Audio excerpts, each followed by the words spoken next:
Kalian semua benar-benar melewatkan kecerdasan di balik kesepakatan perundingan dengan Iran yang mungkin akan terjadi atau mungkin juga tidak dalam beberapa hari ke depan. Bahkan jika itu tidak terjadi, kita sedang melihat perubahan strategi yang tidak ada yang prediksi.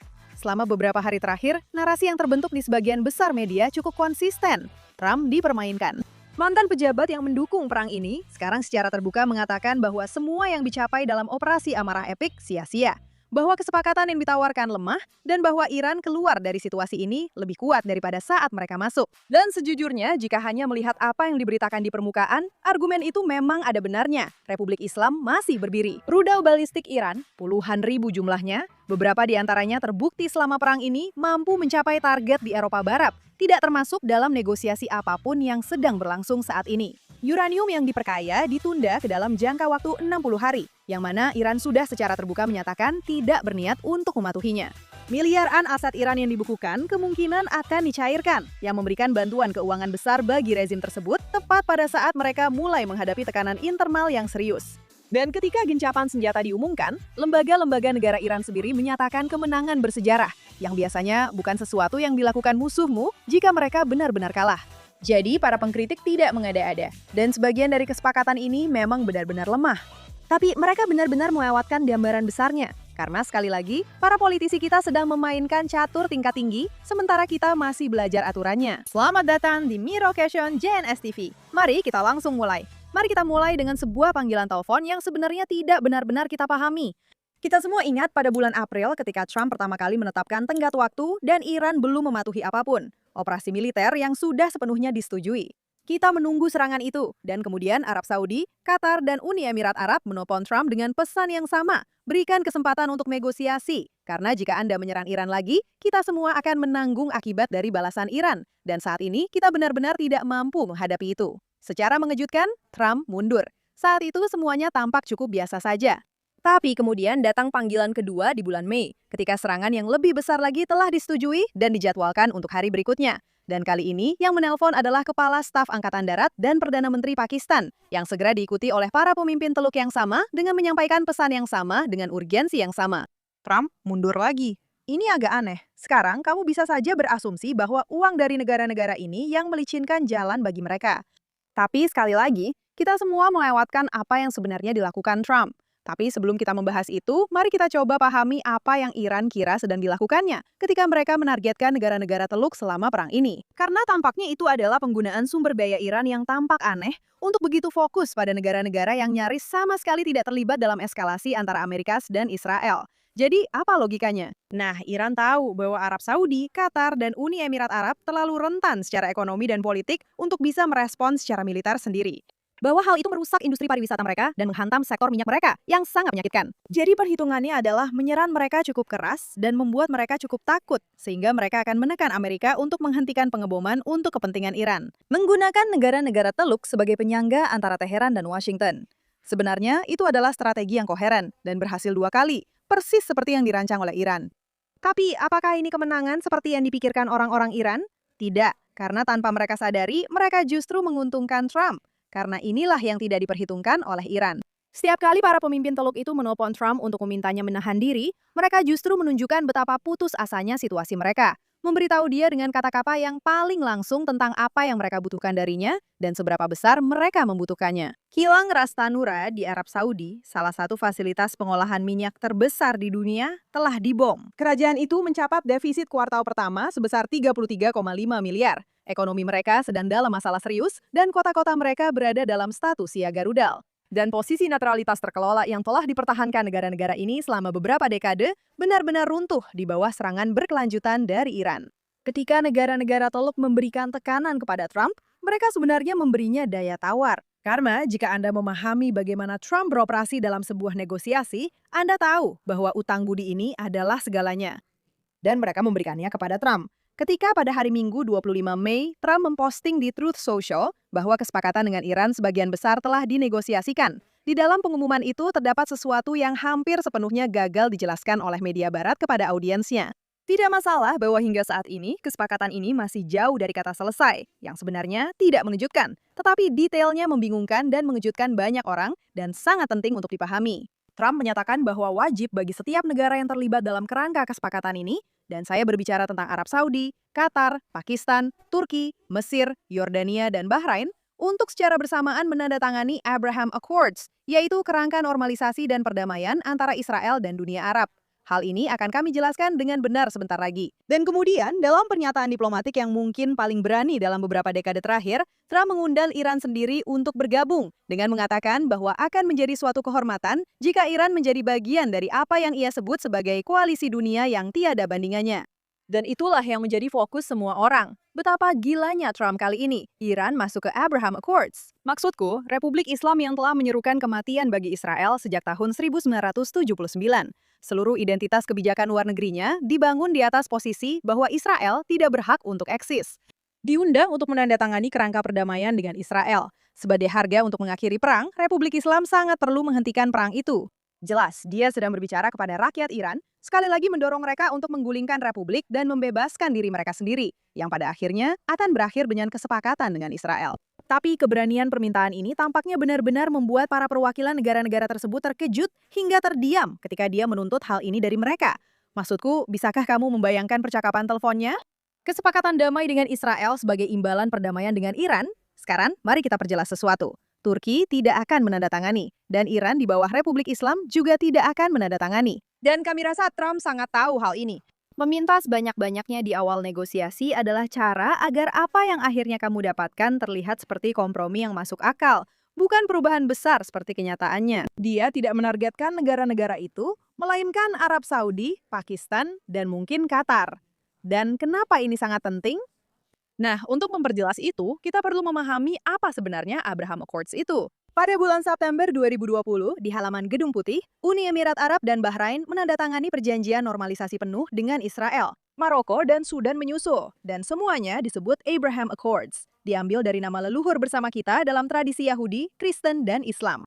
Signifikansi dari hal ini sangat besar, karena posisi dunia Arab selama 75 tahun terakhir sejak berdirinya Israel pada tahun 1948 selalu konsisten.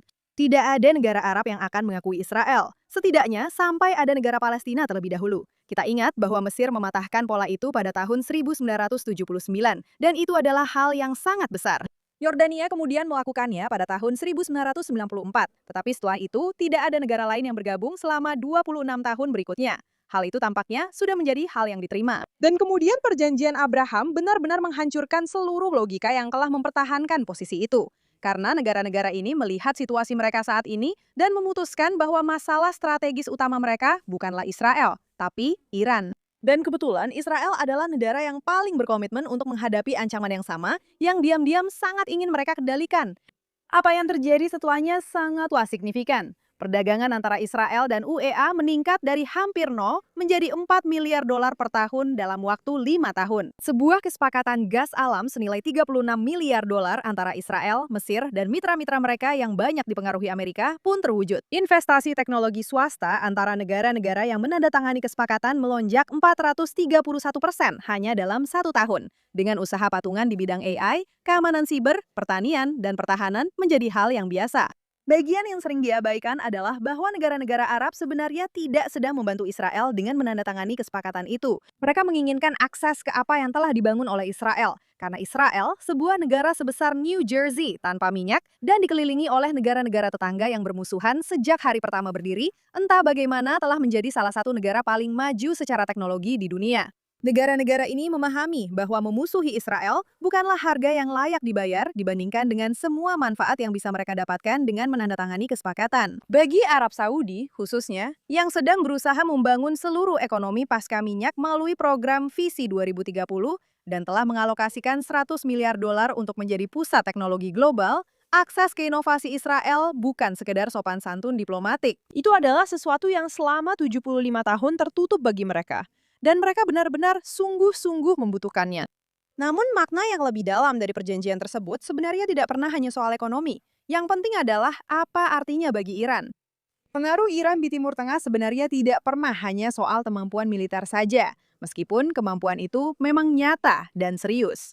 Dasar dari semua yang dilakukan Iran di tingkat regional adalah kemampuannya untuk merekrut, menggalang dana, mengguncang pemerintahan tetangga, dan memposisikan dirinya sebagai pemimpin yang layak diikuti. bertumpu pada narasi politik dan agama, yaitu bahwa dunia muslim bersatu dalam menolak Israel, dan Iran adalah pembela utama yang berada di pihak yang benar dari posisi tersebut. Dan bahwa setiap pemerintahan Arab yang mendekat ke Israel dianggap mengkhianati perjuangan Islam. Cerita yang dibuat-buat itu adalah yang memberikan Iran pengaruh di kawasan, jalur perekrutan, dan pembenaran domestik untuk menghabiskan sumber daya rakyatnya pada konflik luar negeri selama puluhan tahun, daripada untuk negaranya sendiri. Dan penting untuk dicatat bahwa pandangan ini tidak dianut secara universal di seluruh dunia Islam. Ada suara-suara penting dalam keilmuan Islam yang sejak lama berpendapat bahwa permusuhan terhadap keberadaan Israel adalah konstruksi politik, bukan tuntutan agama yang sebenarnya. Dan suara-suara tersebut semakin mendapat kredibilitas ketika normalisasi terbukti mungkin dilakukan dan tidak terjadi bencana apa-apa. Namun semakin pendapat itu menjadi hal yang normal, semakin Republik Islam menjadi tidak relevan. Dan itulah alasan utama mengapa Iran berusaha menghentikannya. Sebelum 7 Oktober 2023, kesepakatan damai antara Arab Saudi dan Israel dikabarkan hanya tinggal beberapa minggu lagi untuk ditandatangani dengan kerangka kerja yang sudah disiapkan dan jalur komunikasi informal yang aktif. Yahya Sinwar mengatakan hal itu secara terbuka 5 hari sebelum serangan, bahwa normalisasi antara Arab Saudi dan Israel sedang berkembang pesat dan itulah yang harus dihentikan. Dan kemudian Hamas melancarkan apa yang kini sudah kita kenal semua, sayangnya. 7 Oktober adalah operasi yang sudah diperhitungkan, direncanakan selama 2 tahun. Menurut dokumen yang ditemukan dari terowongan di Gaza yang secara khusus dirancang untuk menghancurkan momentum menuju kesepakatan antara Arab Saudi dan Israel untuk membuat Israel kembali terlihat sebagai agresor di mata dunia muslim dan untuk membuat normalisasi menjadi mustahil secara politik bagi pemimpin muslim manapun selama Gaza terbakar. Di balik Hamas ada Iran, bukan dalam serangan khusus itu, tapi secara umum. Koordinasi, sumber daya, dan arahan strategisnya ada di sana, karena memang seharusnya berjuang untuk menjaga agar perjuangan Palestina tetap hidup, dan dengan melakukan itu menjaga normalisasi tetap jauh, karena normalisasi membuktikan bahwa perjuangan Palestina tidak lagi menjadi prioritas utama. Arab Saudi menandatangani Abraham Accords akan berarti awal dari akhir segalanya, yang menjadi dasar keberadaan Republik Islam. Jika penjaga situs-situs suci Islam memutuskan bahwa Israel tidak harus menjadi musuh, Iran akan kehilangan alasan yang telah membenarkan keberadaannya sebagai negara revolusioner selama 45 tahun, dan klaim untuk memimpin apapun akan lenyap begitu saja. Karena Arab Saudi sangat berpengaruh di dunia Arab. Jadi, Iran menggunakan Hamas untuk menghentikan kesepakatan Saudi pada tahun 2023. Kesepakatan itu gagal, perang pun terjadi. Dan untuk beberapa waktu, tampaknya Iran berhasil mengelola situasi tersebut dengan efektif. Sayangnya, mereka sangat keliru. Sekarang, untuk mendapatkan kesepakatan yang sangat mereka butuhkan, Trump menuntut kesepakatan dengan Arab Saudi, ditambah Pakistan, ditambah Qatar, serta seluruh dunia muslim, sebagai harga untuk mengakhiri perang yang mereka mulai pada 7 Oktober. Besarnya ironi itu benar-benar nyaris tak bisa dilebih-lebihkan. Maksud saya, ini benar-benar skakmat paling telak. Sekarang, agar jelas, Iran bukanlah pihak yang mendorong Hamas untuk memulai perang ini. Itu adalah keputusan Hamas sendiri. Tetapi Hamas didanai oleh Iran, dan ideologinya sama. Jadi, mengapa Arab Saudi, Pakistan, dan Qatar yang secara khusus dipilih? Nah, gelar resmi Raja Arab Saudi adalah penjaga 2 masjid suci, yaitu penjaga Mekah dan Madinah. Dan otoritas keagamaan yang dimilikinya terhadap 1,8 miliar muslim di seluruh dunia tidak seperti posisi politik manapun mungkin di dunia ini. Maksudku, mungkin kamu bisa membandingkannya dengan Paus. Arab Saudi menandatangani perjanjian normalisasi dengan Israel tidak hanya akan menambah satu negara lagi ke dalam daftar diplomatik.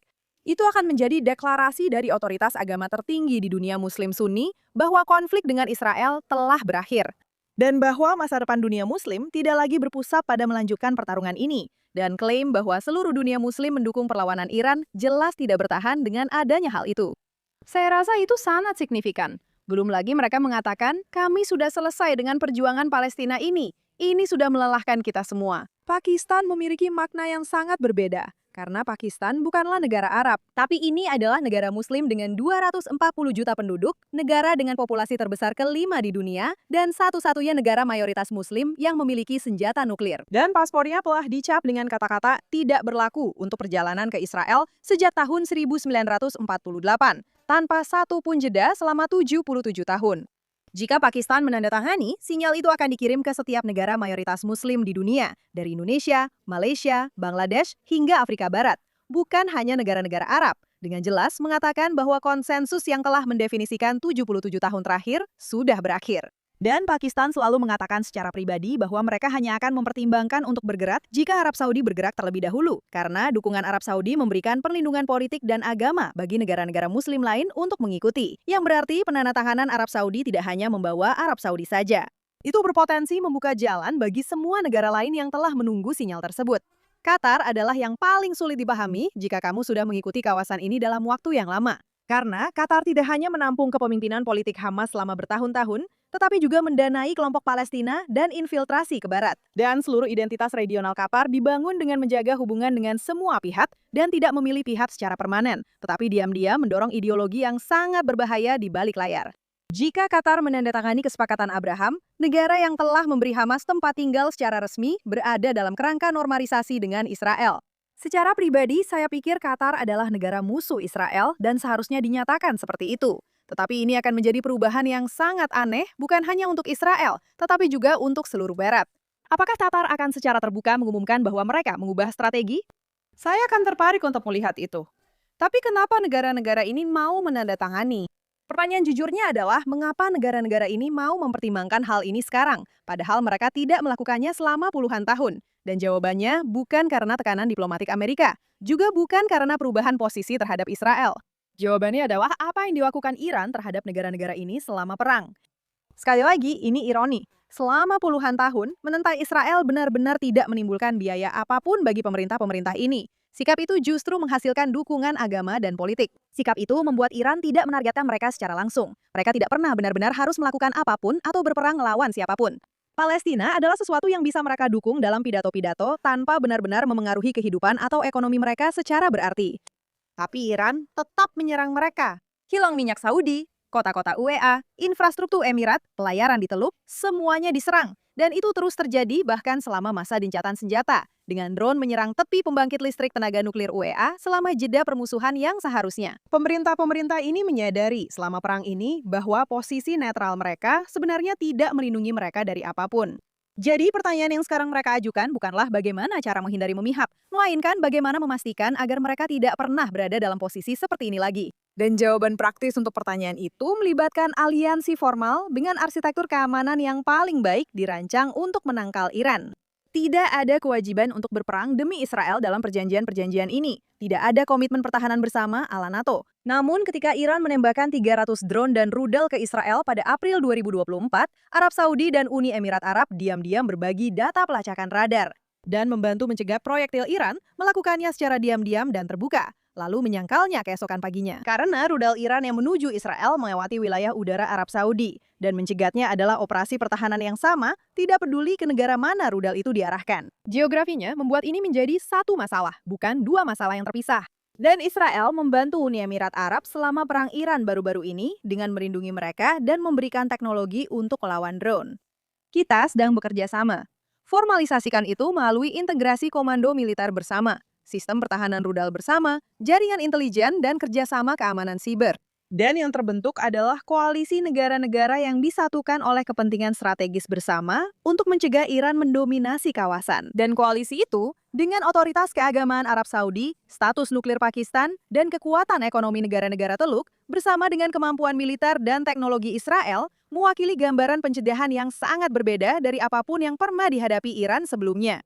Menghadapi Israel ketika aliansi Amerika memiliki dimensi politik yang rumit adalah satu perhitungan tersendiri. Menghadapi seluruh kelompok negara ini secara bersama-sama, sebuah koalisi yang dipersatukan oleh pemahaman bersama mereka tentang apa sebenarnya Irak itu dan apa yang diinginkannya adalah hal yang benar-benar berbeda.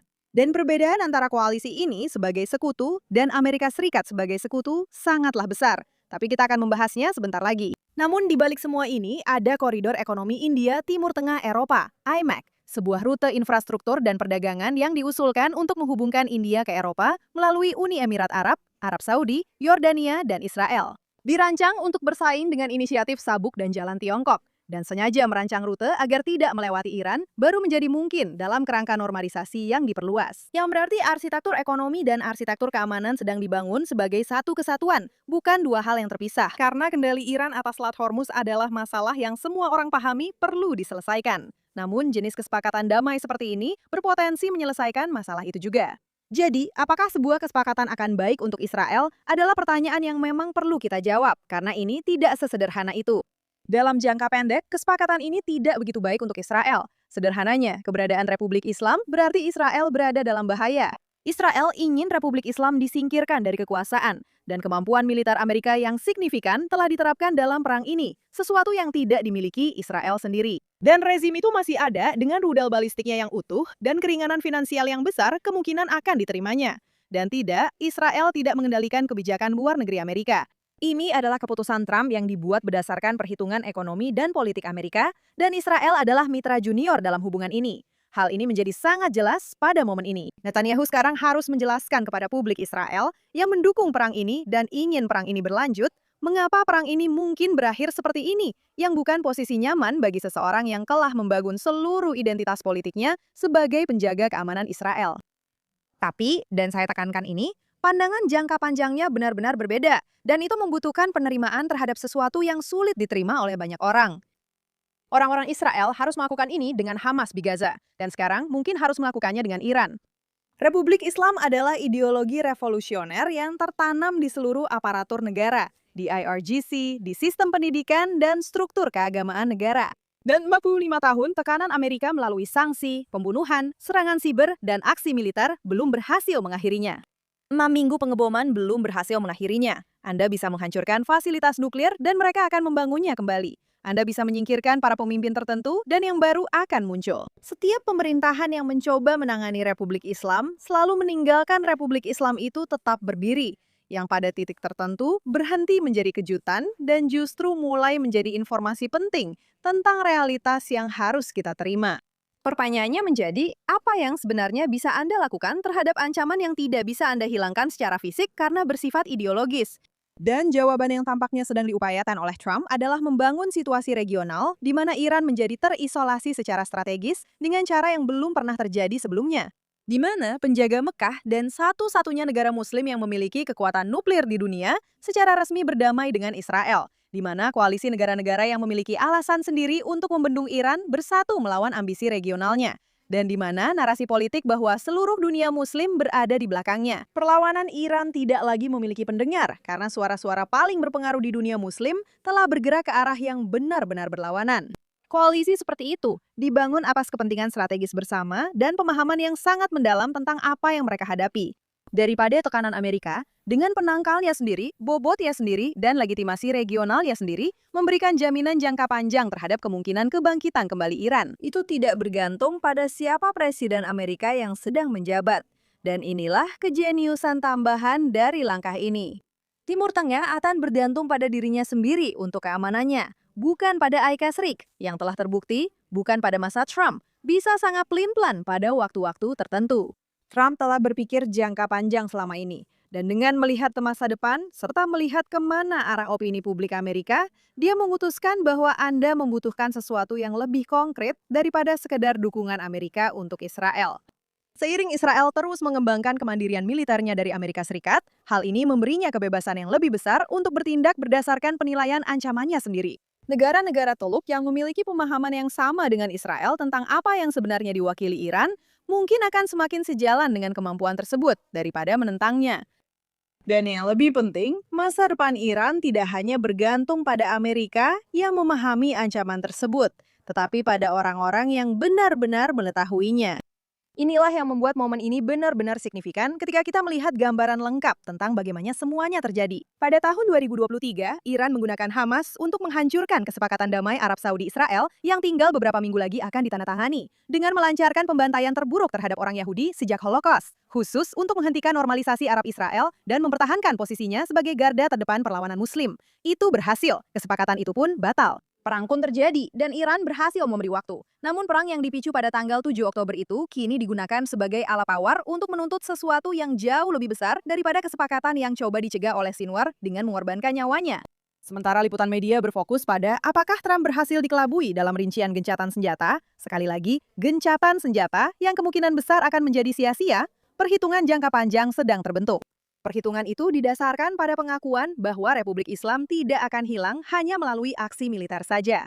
Dan jendela tekanan maksimum yang diciptakan oleh peran ini mungkin adalah satu-satunya momen yang tersedia untuk mendapatkan sesuatu yang permanen dari negara-negara yang akhirnya cukup putus asa untuk benar-benar mempertimbangkannya. Ini adalah ulah Iran. Apakah ini akan berhasil? Sejujurnya, kita masih sangat jauh dari penandatanganan kesepakatan. Iran sudah mulai menarik kembali komitmen yang dibuat minggu lalu. Qatar telah menghabiskan bertahun-tahun dan sumber daya yang sangat besar untuk membangun identitas regional yang didasarkan pada sikap menjaga jarak dari aliansi semacam ini. Dan Arab Saudi saat ini menghadapi 99% penolakan dari dalam negeri terhadap normalisasi.